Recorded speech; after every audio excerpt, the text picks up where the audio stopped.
Isang magandang araw pong muli sa inyo, mga mahal po naming mga viewers. Salamat po sa inyong patuloy na pagsubaybay dito sa CSD. Good day din po sa inyo, kapatid na Mace Ron. Good day din po sa inyo, kapatid na Frank. Ganon din po sa mahal naming mga viewers. Welcome pong muli dito sa CSD. Kapatid na Mace Ron, alam po natin, maging ng ating mga viewers, na pahirap ng pahirap ang ating buhay ngayon. Totoo po iyan. Ganon pa man, sa panig nating mga kaanib sa Iglesia ni Cristo, sinisika po natin na hindi tayo nahahadlangan ng anumang hirap o suliranin sa ating buhay na ating nagagawa ang mga dapat nating gawin. Opo, lalo na po kung ito ay may kinalaman sa ating mga paglilingkod sa ating Panginoong Diyos. Tama po. Pero sa isang banda, kung itatanong naman po ng iba, papaano naman po yung mga may physical challenges sa buhay? Ang tinutukoy mo, kapatid na Mace Ron, ay yung mga persons with disabilities. May mga kapatid din po tayo sa Iglesia ni Cristo na humaharap din sa ganyang uri ng pagsubok sa buhay.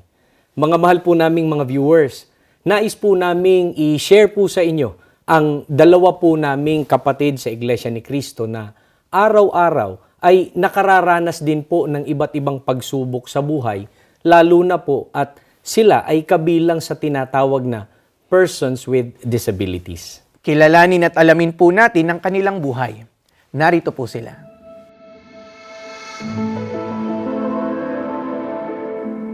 Ang pagkabulag ko po ay dahil sa sakit na diabetes. Noong 2018, nagpa-doktor po ako.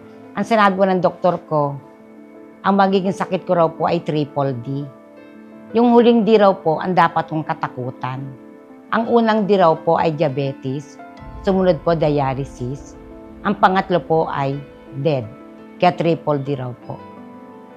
Hindi ko po naasikaso ng pagpapagamot ng mata ko, nabisi po sa paghahanap buhay ko. Nung araw meron po kaming kantin. Ako po'y busy-busy sa paghahanap buhay. Ipinanganak po ako na sabi po ng aking mga magulang na may polio na po.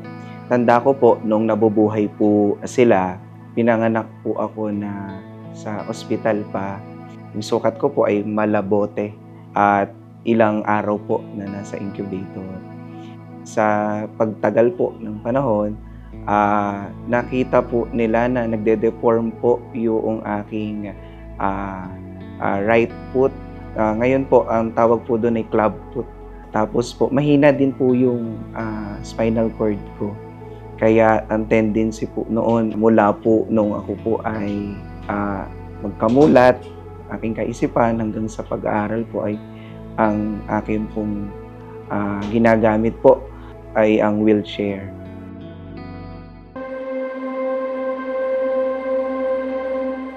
Hindi kagad na dapat paoperahan o patingnan sa ophthalmology ang aking right eye. Bago pa ako na-operahan, confined pa po ako sa New Era, nagkaroon po akong COVID. Sa awat sa tulong po ng ating Panginoon Diyos, sa hospital na yon, pero meron pong pagpapahid ng langis. Napakalaking tulong po ng pagpapahid ng langis kapag ikaw po may karamdaman. Yung pagkaka-diabetes ko po, naoperahan po ako sa right eye. Ang sabi po ng opta, agapan ko raw po yung masurvive ko ang left eye ko dahil po ang sakit po ng left eye ko ay retina detachment. Pero inoperahan po ito sa right eye ko, sinabi na po sa akin ng glaucoma. Ang glaucoma po ay sanhi ng pagkabulag. Nagtiis po kami mag-asawa, nagpupunta po kami sa East Avenue. Pumipila po kami madaling araw, hanggang maghapon na po kami ron. Sa daming pasyente, nagtitiis po kami pumila para masurvive nga po tong left eye ko. Lahat halos nagtutulungan kami para gustong-gusto ko po pong makakita. Kung saan po kami nagpupunta para po magamot ko tong diabetes ko. Talagang sinabi na po sa akin, ang diabetes ko po ay stage 3 na. Sa dami ng iniinom na gamot. Ang iniinom ko po, alam niyo po, 27 piraso daily. Kaya ang sinira po sa akin ngayon ay bato. Nung nasa kantin po ako, lumabas na ako ng mga bandang 11 ng tanghali. Paglabas ko po, bakit ang tingin ko sa kalsada, madilim na. Madilim na po. August 11, 2021. Simula na po noon hanggang ngayon, puro madilim na po nasa paligid ko. Simula na po ng pagkabulag ko.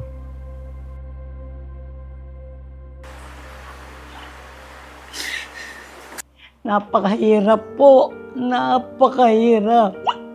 Dahil dati kitang-kita mo buong kaliwanagan.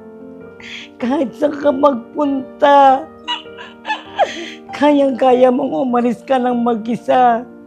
Pero sa kalagayan ko po ngayon, hindi po ako makaalis mag-isa. Laging kasama ko, pamilya ko, lalong-lalo na ang asawa ko na umaakay sa akin. Pero lagi lang mapasok sa isip ko, meron tayong Diyos, hindi tayo pababayaan. Lagi ko po sinasabi sa utak ko.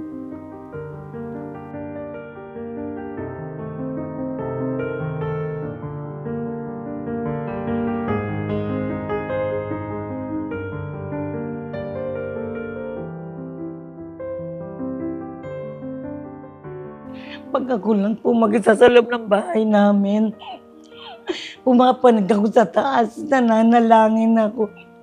Nagmamakaawa po ako sa ating Panginoon Diyos. Nabigyan niya pa po akong pangalawang pagkakataon na muli ako makakita.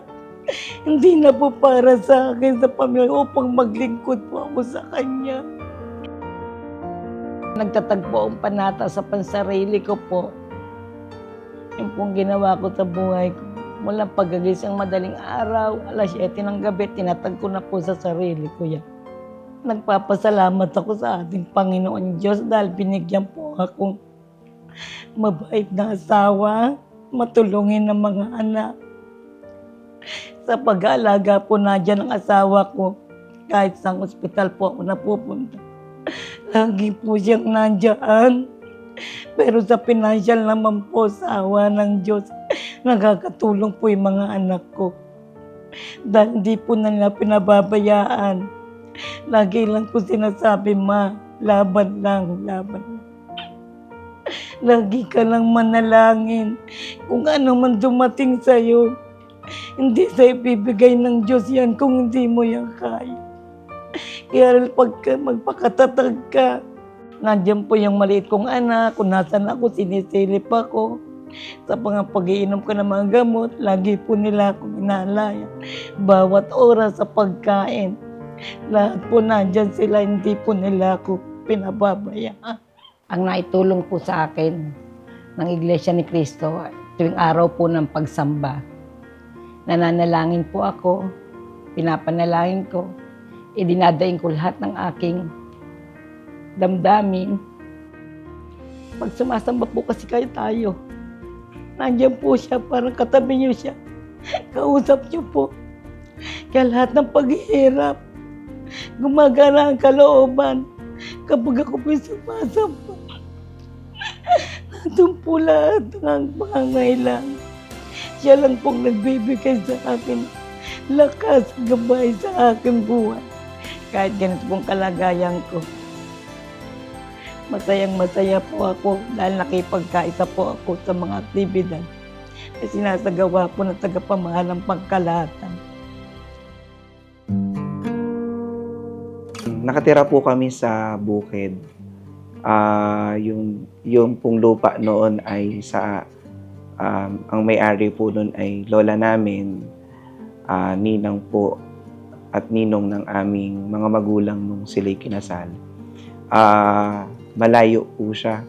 So, kaya po pag napasok po ako, uuwi din agad. Hindi po ako nakakalabas po ng bayan, bahay, paaralan lang po talaga.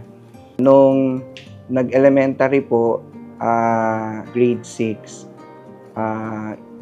unang beses po namin na makapunta sa bayan. Yun po ay nung dinala po kami sa pamamahayag. Yung pong mga kapatid ko, yun po, nakakalaro ko po sila, yun lang po talaga. Hindi po yung laro na yung takbuhan, wala pong ganun. Pangkaraniwan po sa bahay na nanonood lang po ng telebisyon.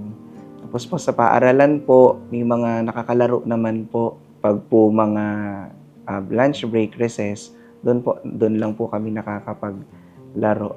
May pagkakataon po sa silid-aralan, ginagawa ko po, nagapang po ako kasi hindi po ako ganun pa na nakakagamit ng wheelchair. Dahil bata po ako noon, so wala pong yung mga kaibigan, mga klase ko po, inaalalayan naman po ako. Kasi po yung classroom po namin ay may hagdan. Tumutulong po sila pag po may wheelchair ako, pinubuhat po nila ako. Yung bahay po namin sa bukid pa, ginagawa po ng mga magulang ko dahil palaisdaan po yung dadaanan. Binubuhat po nila ako mula po bahay hanggang makarating po kami doon sa i-stayan po ng wheelchair. Saka lang po niya ako isasakay doon sa wheelchair. Noon pong bata po ako sa bahay po namin, kung ano po yung pangangailangan po ng aking pong mga magulang, nabibigay naman po nila sa abot ng kanila pong kakayanan. Nag-start po yung pag-iisip ko nung gano'n noon pong pumasok po ako ng sekundarya. Tumigil po ako ng 1 taon nung para po makasabay po ako sa aking pangalawang kapatid para sabay na po kami mag-aral ng sekundarya. Dahil nga po bumibigat na po ako, pansin po namin, mga magulang din po namin, hindi naman po pabata, tumatanda na rin po sila. Pero sinisika po ng aking nanay na itaguyod pa po kami. Binubuhat pa rin po, kahit po sa paaralan, yung pong classroom ko po nung grade 8 ay 2nd floor. Binubuhat pa po niya ako para lang po makapasok po sa silid-aralan. Araw-araw po yun na kami po ay hinahatid ng amin pong nanay. At maging kapag po uwian, magkasama na po kami ng akin pong kapatid. May pagkakataon, yung kapatid ko na po yung bumubuhat sa akin. Ramdam ko po yung bigat dahil po yung kapatid ko po 2 taon po mas bata sa akin. Pero siya po yung bumubuhat sa akin. Pinapasan niya po ako. Sa paaralan po kalimitan, nabubuli po ako kahit may pagkakataon yung kamag-anak po namin. Iniisip ko na lang po, yung iba po kasi mga bata na pilay po. So, yun po yung mga term na ginagamit po nila. Yun po yung asar po nila sa amin. Pero ang ginagawa ko po ay hinahayaan ko na lang po sila.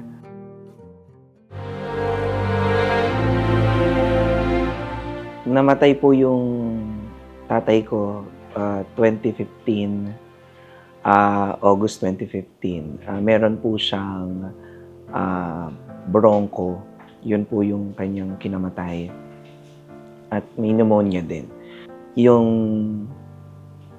bigat po na naramdaman po ko po bilang isang panganay na anak ay ando na po dahil bata pa po kami noon.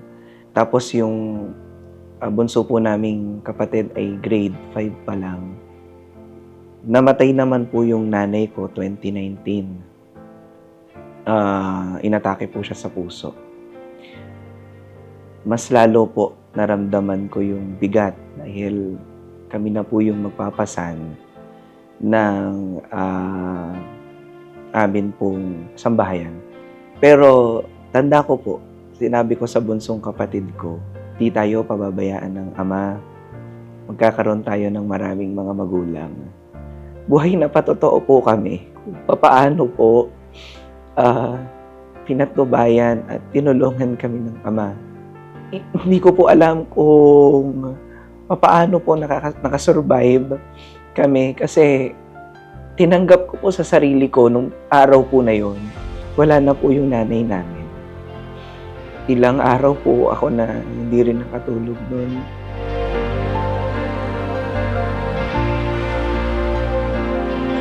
Panalangin po talaga yung ginawa ko po ginawa namin magkakapatid, sabi ko po noon, wala na tayong magulang. At sa sambahayan po namin, sa pamilya po namin, kami lang Iglesia ni Cristo. Matindi po yung pagsubok, matindi po yung problema kinaharap po namin noon. Nung time po na yon, sa kanila po kami popoder sa aming mga kamag-anak. Pero pinili po namin na kami na lang muna. Kinupkup po kami ng amin pong lola. Yun pong ninang po sa kasal ng aming mga magulang na kaanib din po sa iglesia. Siya rin po yung nag-akay po sa amin. Halos isang buwan po kami na nandoon sa kanila. Pero yung bigat andun pa rin po. Pero tinanggap ko po na ako na po yung padre de pamilya dahil ako yung panganay. Yung pangalawang kapatid ko po, naramdaman ko po hindi niya pa po tanggap na wala si nanay. Ulila na kami. Pero naisip ko po talaga doon, inalala ko po yung bunso namin. Dahil musmus pa po siya, namatay na yung aming ama. Hindi na po nakita ng aming nanay na nakapagtapos yung bunso naming kapatid ng sekundarya. Yung local chief executive po namin, siya po yung lumapit sa amin nung huling lamay. Pumunta po sila. Sabi po nila sa amin ay sayang yung husay, sayang po yung talino. Kaya ipapasok ka namin sa local government unit ng ating bayan sa munisipyo po. Tinanggap ko po yun kasi yun po lang yung magiging pantustos sa pang-araw-araw po namin. As kami lang po talaga yung nagtatrabaho. As in, ako lang po. Yung bunso po namin nag-aaral din. Yung pangalawa po naming kapatid, nais ko pa po sana siyang makapag-aral pero pinili niya na po na makapaghanap buhay nung taon na po na yun. Yung pong daily necessities po namin, yung daily needs po, ako po yung nagpo-provide, inahati ko po. Dahil maliit lang din po yung sahod namin nung taon na yon, hindi po ganun kalaki. Sakto lang po siya talaga saktong-sakto lang po talaga sa aming magkakapatid. Yung pinanghawakan ko po sa lahat ng pinagdaanan ko ay Iglesia ni Cristo po ako. Yung panata, pansarili, at saka pansambahayan, ginawa po talaga namin. Yun po ay naging mabisang tulong po sa amin po magkakapatid. Yun po ay sagot din po doon po sa panata namin na kami po ay makapagtaguyod sa araw-araw po naming pamumuhay at makatulong pa po sa mga gawain po sa loob po ng iglesia. Yun pong mga kapatid po namin sa pananampalataya. Yung mga kasama po namin sa lokal, yung pong mga kaibigan po namin, naging strength po namin. Sila yung katuwang po namin, naging katulong po namin. Lalo po yung mga kaibigan ko po, hindi po nila kami pinabayaan. Ginabayan din po nila kami. Kahit halos magkakaedad lang po kami. Yun pong pagtupad po ng tungkulin, isa po sa naging matibay po na pinanghawakan ko po. Dahil yun na lang po talaga yung magiging kakampi namin. Yung mga kapatid, yung pong gusaling sambahan, tsaka po igit po yun pong mga pagtuturo po sa mga pagsamba.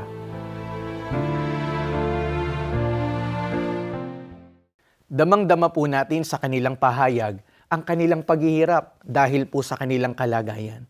Lahat po tayo ay may struggle sa buhay, pero iba po ang challenges kapag may kasabay pa po na physical disabilities. Lahat po ng kanilang gawain sa pang-araw-araw po nilang pamumuhay ay apektado Pero ang naging pangunahing katuwang po nila sa pagdadala ng kanilang buhay ay ang kanilang sariling sambahayan. Ngayon naman po ay kumustahin po natin sila. Nalaman po natin ang background nila, struggles nila sa buhay. Pero with all the challenges that they always face, ano po ba ang kanilang priority at bakit? Narito po at muli po natin silang panoorin.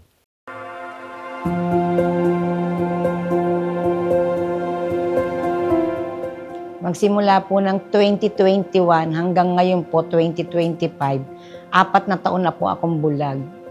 Talaga pong ang ginawa ko lang po magpakasigla. Lahat po ng aktibidad dinadaluhan ko. Dahil alam ko, kaloob po ito ng ating Panginoon Diyos. Gumagabay po sa akin ang ating Panginoon Diyos. Lagi niya po akong tinutulungan. Lagi na lang po ako nananalangin na kahit ganito po ang kalagayan ko, magbigay po ako sa Kanya ng kasiyahan pang maglingkod habang ako'y nabubuhay. Kahit po ganitong aking kalagayan, isa po akong bulag, patuloy pa po ako nagmimisyon, nag-aakay. Dahil alam ko po, matuwid kang naglilingkod. Hindi ka pababayaan ng ating Panginoon Diyos. Lahat ng mga ginagawa mo, nakikita niya. Lahat. Tumusunod po ako. Gusto ko po maging matuwid bilang isang kaanib sa Iglesia ni Cristo. Ang pagmimisyon ko, hindi ko po yan kinakalimutan, hindi ko po pinababayaan. Kaya ako po ay nakapag-aakay. Nagkipagkwentuhan po ako sa mga kaibigan ko. Tapos kapag meron po pamayag ang aming lokal, inaanya ko po sila upang siya po ay aming mamisyon at maakay ko po sila. Sa pag-aakay naman po, gusto po nila ako po ang mag-aakay.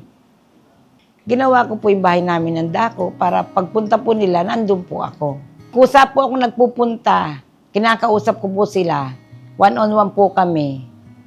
Pag nangako naman po sila, sabihin ko po yung oras, ina-advance ko po yung oras, kasi hindi lang po isa susunduin ko, madai ko po silang sinusunduin, magagawal po ako sa oras. Kaya po ako nagmimisyon, gusto ko rin po silang maligtas at maunawaan ang mga salita ng Diyos. Kasi noon po talagang diyan din po ako nagsimula. Kaya nga lang po, 3 taon po ako inakay. Number 1 din po akong manguusig. Pero talagang nagsaliksik po ako. Bago rin po ako umanib sa loob ng Iglesia ni Cristo. Napatunayan ko po na mayroon pong Diyos. Napakasaya po. Talagang hindi nasayang yung paghihirap ko sa bawat oras, sa bawat pagsundo, sa bawat lakad namin. Lalo po nagpasya na po sila. Tapos po nabautismuhan. Ang saya-saya ko po na nakabunga po ako at nakatulong po ako. Ang mga napabautismuhan ko po ay 3 po sila. Ngayon po meron po akong minimisyon na 7. Sa awat sa tulong ng ating Panginoon Diyos, aalagaan ko rin po sila upang sila po ay makarating sa bayang banal. Nagpapasalamat po ako sa ating Panginoon Diyos na naglagay po siya ng tagapamahalang pangkalahatan na si Kapatid Eduardo Manalo. Siya po ay nagtuturo at kami po ay susunod. Magpapatuloy po akong magbibigay ng kasiyahan sa ating Panginoon Diyos. Patuloy po akong mag-aakay at magbimisyon.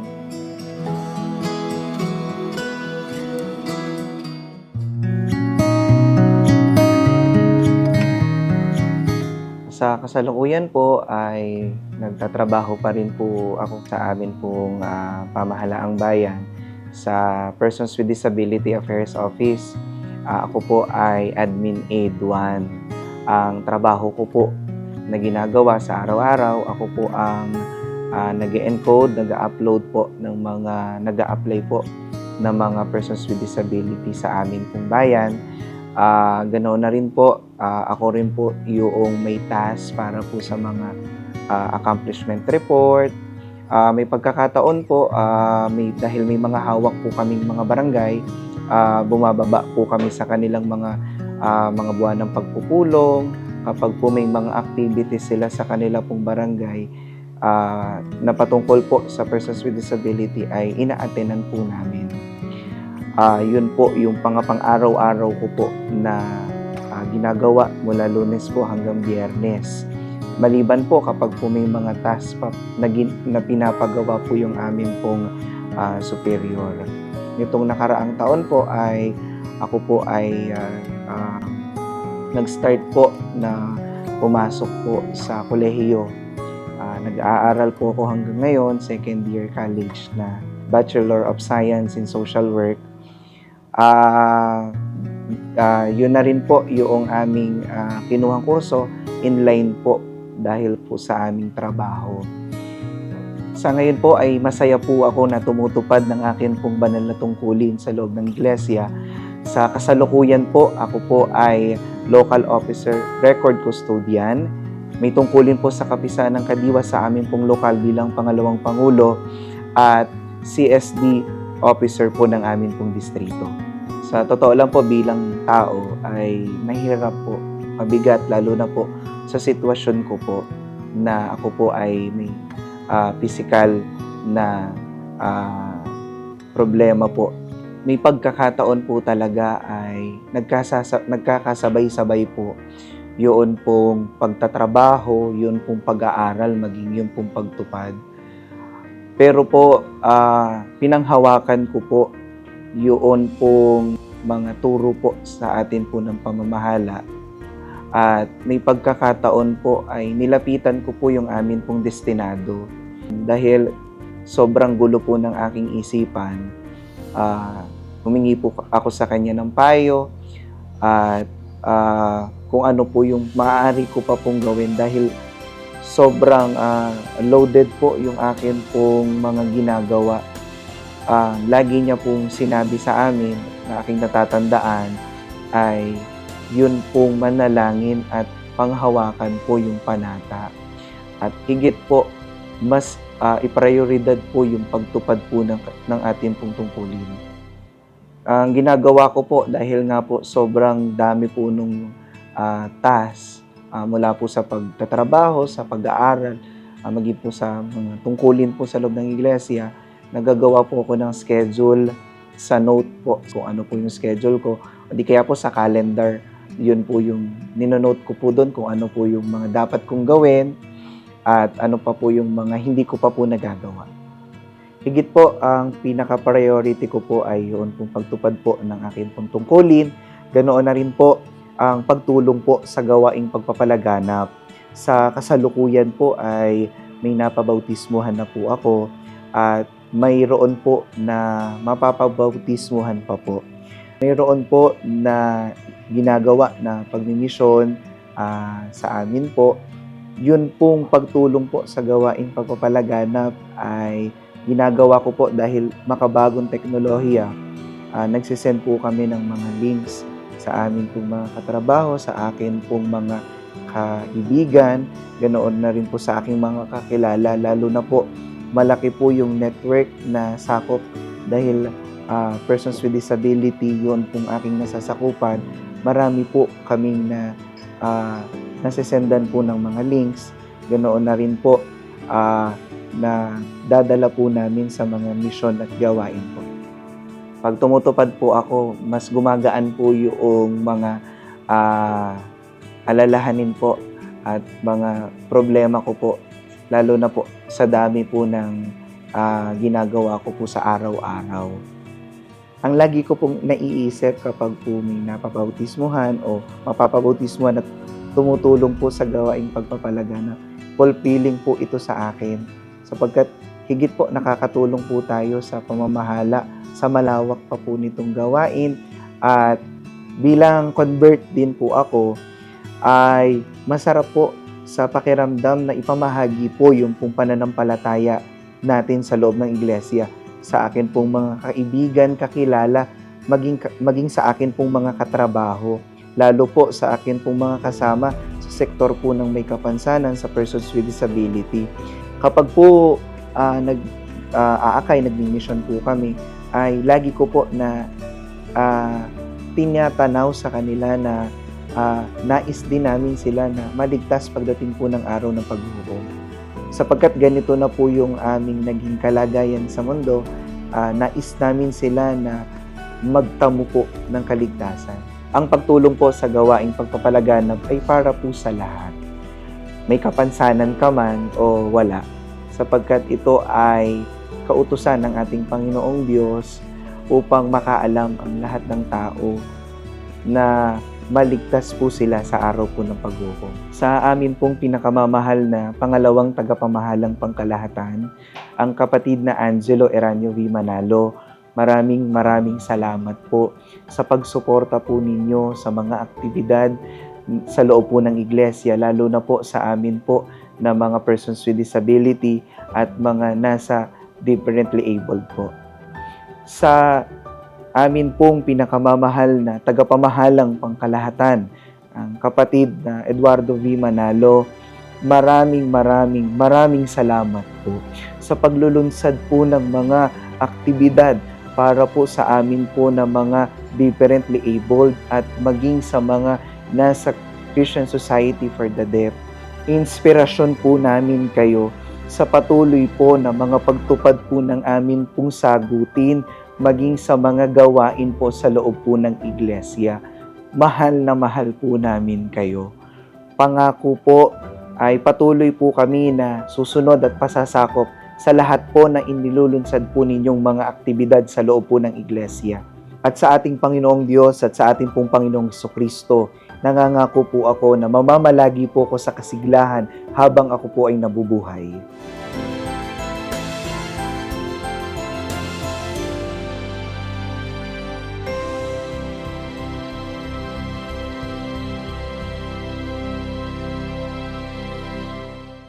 Nakita po natin ang kanilang conviction. Sa kabila po ng kanilang kalagayan ay hindi sila nawalan ng pag-asa. Tumanggap sila ng tungkulin sa Iglesia ni Cristo at tumulong sa gawaing pagpapalaganap ng mga salita ng Diyos. Ginawa po nilang top priority sa kanilang buhay ang paglilingkod sa ating Panginoong Diyos. We would also like to take this chance na imbitahan kayo na daluhan po ang mga aktibidad ng CSD na malapit po sa inyo. Gayun din po ay ipinag-aanyaya po namin na patuloy ninyong panoorin ang programa nating ito tuwing linggo dito po sa INC TV. Maraming salamat po sa inyo, kapatid na Mace-Ron, at maraming salamat din po sa inyo, mga mahal po naming mga viewers. Maraming salamat din po, kapatid na Frank. At sa mga nais pong mag-aral o matuto ng sign language, ay i-download nyo lang po ang app na available po through Android and iOS. Nasa 8,000 words po ang inyong matututuhan sa app na iyan. At para patuloy po kayong maging updated sa events and activities po ng CSD, ay i-follow nyo lang po ang aming Facebook page. Gayun din po ay i-follow nyo po kami sa Instagram, just type CFO_CSD. At kung may na-miss po kayo na episode ng CSD, ay mag-subscribe po kayo sa aming YouTube channel sa INC TV/Christian Society for the Deaf. And don't forget to like, subscribe, and share our post too. At para malaman po ninyo ang iba't ibang aktibidad ng mga kapatid po naming deaf at ang mga proyekto para sa kanila ay i-search nyo lamang po ang website ng Iglesia ni Cristo para rito. Just type signlanguage.iglesianicristo.net. Sa aming mga kababayang deaf at sa inyong pamilya, sana ay patuloy po ninyong tangkilikin ang programang nilikha para sa inyo. Ito po ang Christian Society for the Deaf.